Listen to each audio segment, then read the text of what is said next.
Assalamualaikum warahmatullahi wabarakatuh. Selamat pagi rekan semua, kembali lagi di channel video saya dalam pembelajaran bahasa Inggris bagi pemula tentang cara mudah membuat kalimat dalam bahasa Inggris ya.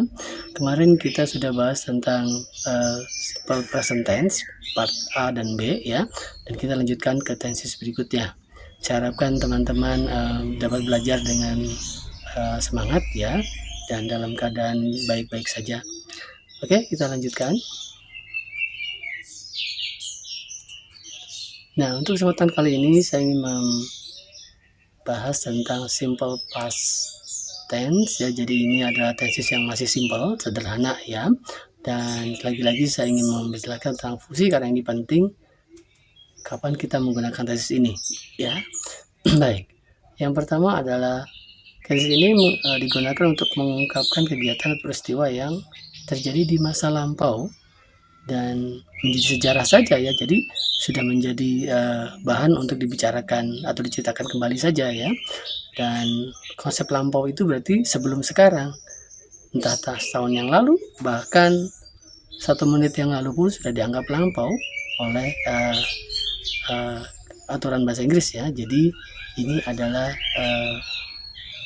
konsep dari lampau ya, sebelum sekarang. Baik, lalu yang berikutnya adalah ungkapan atau mengungkapkan atau menginformasikan fakta ya, fakta yang lampau ya. Jadi fakta pada saat waktu tertentu di masa lalu ya.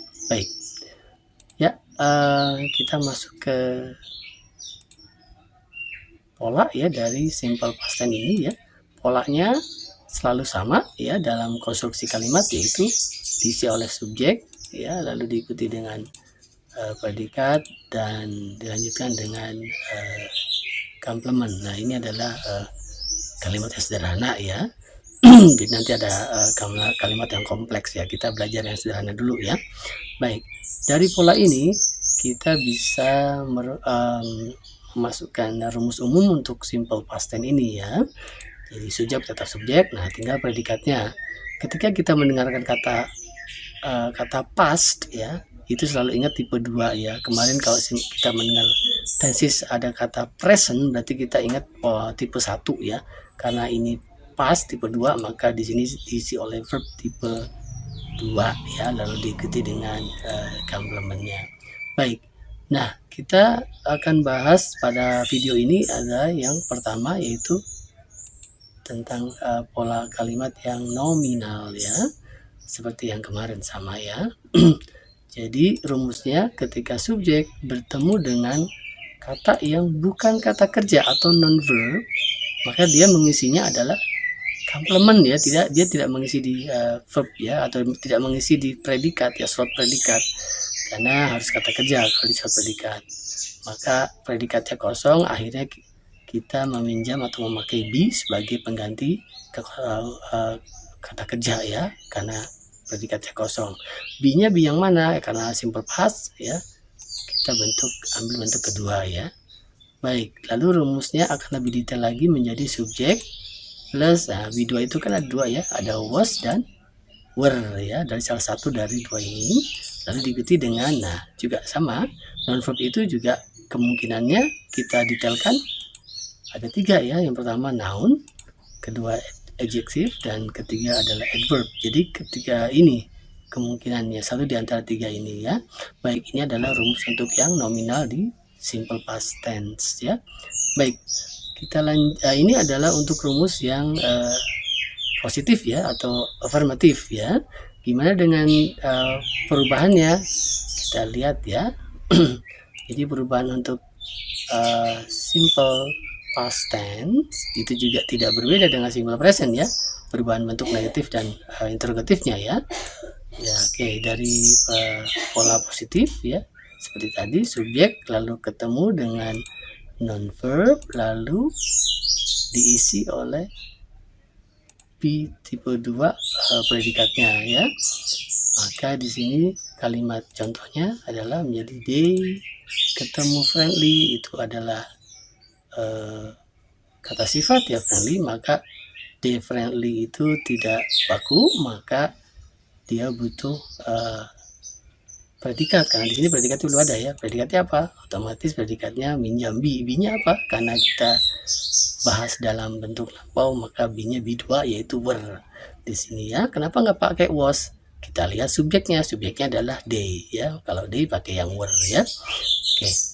Nah, ini adalah contoh kalimat simple past ya, yang nominal. Jadi they were friendly, mereka ramah ya pada waktu titik tertentu di masa lalu, misalnya setahun yang lalu ya, bertemu dengan mereka, mereka ramah ya, pada saat itu ya.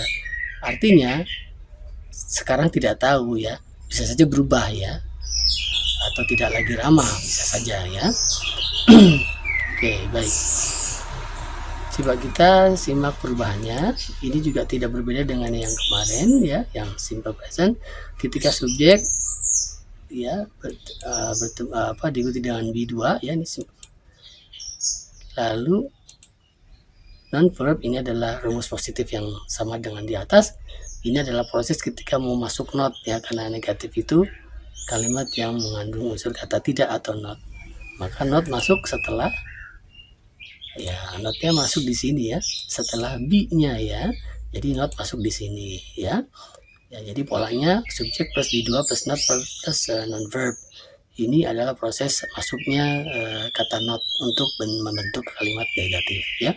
Maka contoh kalimatnya menjadi they were not friendly ya, jadi mereka tidak ramah. Jadi bisa juga they weren't ya, disingkat they weren't friendly. Oke, ini adalah yang negatif. Baik, kita lihat perubahan menjadi interrogatif.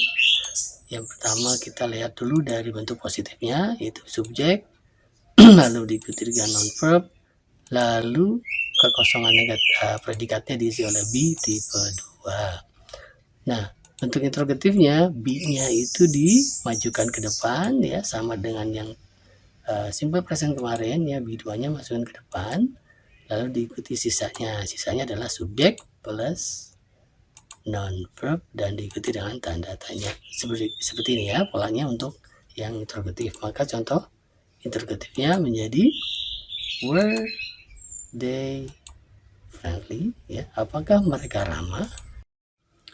Oke, diikuti dengan tanda tanya ya, lalu jika iya maka menjadi yes they were, kalau tidak menjadi no they were not atau no they weren't.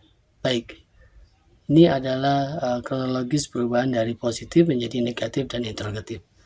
Baik, kita lanjutkan ke contoh-contohnya ya, agar lebih mudah dipahami lagi ya. Oke, yang pertama saya berikan contoh, ini ngambil dari yang kemarin jadi dirubah biar lebih paham ya. Kita jadi kalian bisa bandingkan, kemarin I am a manager, sekarang jadi I was a manager ya. Saya seorang manajer dulu, sekarang tidak lagi, berarti ya maknanya adalah sekarang tidak lagi ya, dulu seorang manajer, berarti sudah pensiun kah atau mengundurkan diri ya. Jadi ini menceritakan tentang status pekerjaan dulu ya, lampau ya, maknanya sekarang tidak lagi ya. Oke, negatifnya menjadi I was not a manager ya, saya bukan seorang manajer. Kalau yang interrogatifnya menjadi ya, was I a manager, apakah saya seorang manajer. Ketika iya berarti yes you were, ketika no jadi no you were not atau no you weren't ya. Oke, kalimat yang ketiga yang kedua, Guillaume was tomboyish ya.